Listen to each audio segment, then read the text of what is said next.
Bukan balas dendam, terkuak motif OPM bakar sekolah, murka gagal rampok dana desa. Organisasi Papua Merdeka OPM belum lama ini berulah dengan membakar bangunan SMP Negeri Okbab di Kabupaten Pegunungan Bintang, Papua Pegunungan.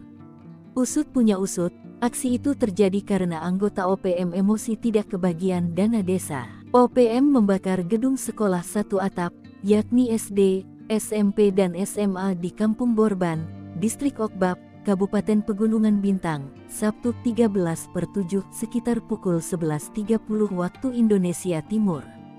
Para pelaku langsung melarikan diri setelah melakukan pembakaran. Gerombolan OPM kembali melancarkan aksinya dengan membakar bangunan sekolah, kata Kapendam 17 Cendrawasih Letkol In Chandra Kurniawan seperti dilansir tribunpapua.com. Senin, tanggal 15 Juli tahun 2024. Chandra menyebut aksi OPM itu sangat disayangkan oleh warga sekitar.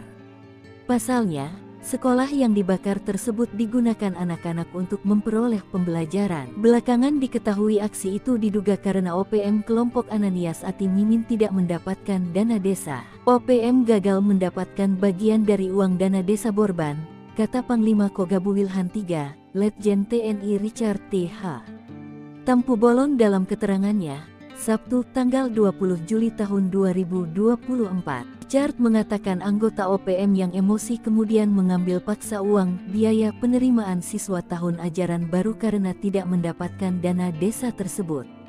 Selanjutnya, OPM membakar gedung sekolah.